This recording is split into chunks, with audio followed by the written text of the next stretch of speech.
Essa travessia aí para o outro lado trata-se de uma travessia no chamado Mar da Galileia, que na verdade é o maior reservatório de água doce que existe naquele local, na Galileia. De um lado, Cafarnaum, do outro lado, um conglomerado de 10 cidades, Decápolis, onde inclusive encontrou-se lá o Gadareno, o demoniado de Gadareno, que já foi tema de pregação aqui nessa igreja. Esse lago ele tem 14 quilômetros de largura por 21 quilômetros de comprimento. Está a cerca de 220 metros abaixo do nível médio do mar. É o maior reservatório de água doce, chamado de Mar da Galileia, lá naquela região. Essa palavra nos remete ao entendimento de que as tempestades elas vêm para todos nós, e principalmente para aqueles que não estão na presença de Deus. O texto nos mostra que aqueles 12 discípulos estavam na presença de Deus, estavam navegando com Ele, e no entanto o mar se revoltou, o vento se enfureceu, e houve tempestade naquele barco, naquele trânsito deles de um lado para o outro. Nós que não somos daqui, estamos apenas de passagem, nós vamos passar também por tempestades.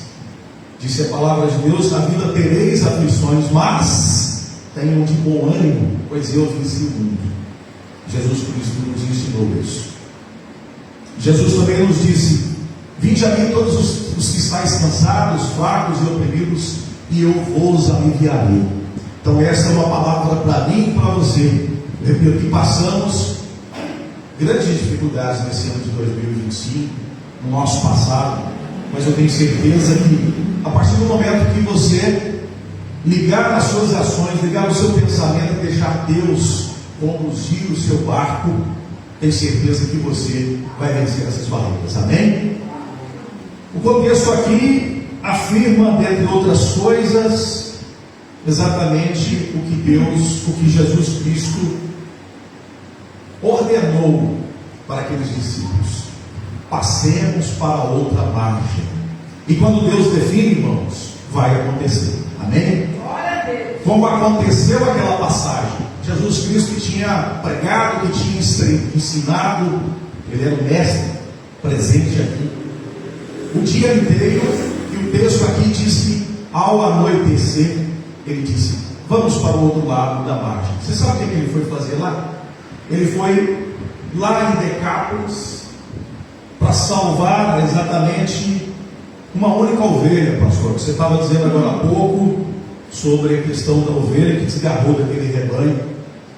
Jesus Cristo viu a necessidade de atravessar todo aquele mar da Galileia e chegar do outro lado e salvar aquele que seria o propagador naquela região dos seus milagres, da sua salvação. Lá estava aquele homem nu, todo apedrejado, possuído por legiões, cada legião em torno de 6.000 demônios. Ele tinha várias legiões. Estamos falando exatamente do endemoniado de Gadareno. E Jesus Cristo expulsou aqueles demônios, e os demônios então pularam nos corpos e automaticamente no lago e morreram. Então Jesus realizou aquela façanha. Ao retornar do outro lado, quem que ele encontra ali? Ele encontra uma pessoa que estava desesperada, pois a sua filha estava muito doente. Encontrou Jairo às margens. Mestre, vamos até a minha casa para o senhor fazer algo. A minha filha, a única filha de 12 anos, não está bem, eu temo pela sua morte. Assim a gente imagina que foi aquele pedido de socorro para Jesus Cristo. E Jesus Cristo aceitou, mas onde ele chegava tinha uma multidão muito grande. Imagina hoje um popstar no meio, chegando aqui no meio, você imagina o fervor que ia acontecer. Jesus Cristo, que já estava em pleno gozo das suas atividades, mostrando e realizando os seus milagres, os seus prodígios, ele aceitou, e ao caminhar em direção à casa de Jairo, para levar uma faga ao Jairo e ver o que estava acontecendo de fato, ele sentiu um toque em suas vestes. E quem que tinha tocado as suas vestes? A mulher do fluxo de sangue estava há 12 anos com aquela enfermidade e foi curada ali ao tocar. Então aí nós já vimos duas façanhas somente nesse texto, 3 na verdade. Venceu a tempestade naquela travessia, expulsou demônios do outro lado e ao voltar salvou, curou aquela que tocou nas vestes de Deus. Ele faz isso e muito mais. Estamos relatando aqui apenas algumas coisas, alguns milagres que ele realizou em apenas 24 horas. E naquela caminhada, você imagina Jairo com aquela aflição, com a sua filha praticamente morta em casa, e Jesus Cristo parou para observar quem tinha tocado nas vestes dele. Um mundão de gente que era aquilo. O que quer dizer isso? Se você tiver uma mínima fé, você vai conseguir tocar ainda aqui nas vestes de Jesus Cristo e conseguir a sua salvação. Amém? Glória a Deus. Mas Jesus Cristo seguiu até a casa de Jairo e ali, em secreto, com a filha de Jairo, a ressuscitou, pediu que ela levantasse, e Jairo assim acalmou, e se cumpriu aquela de que Jairo, ela não está morta, apenas dorme.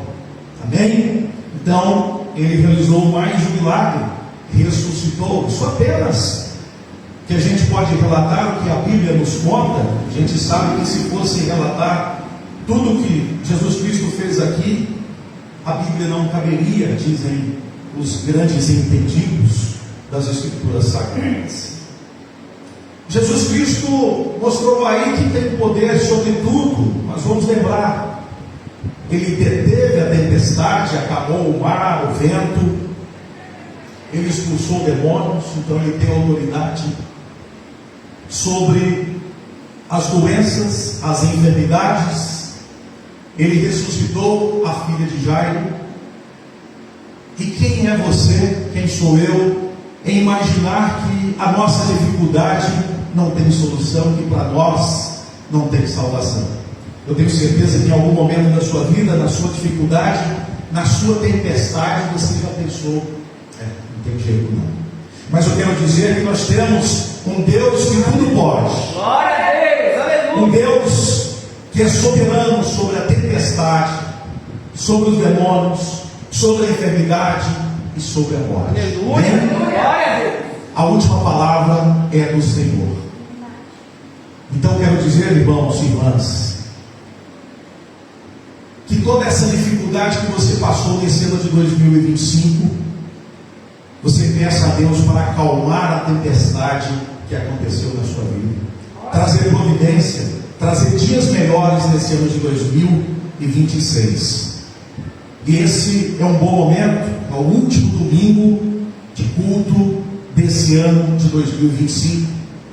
Então que você faça uma reflexão de tudo que aconteceu na sua vida, tire de proveito as coisas boas, consiga tirar algum proveito das dificuldades que você passou, inicie o ano de 2026, que já chega na próxima sexta-feira, quinta-feira agora, deixando o Espírito Santo conduzir o seu barco.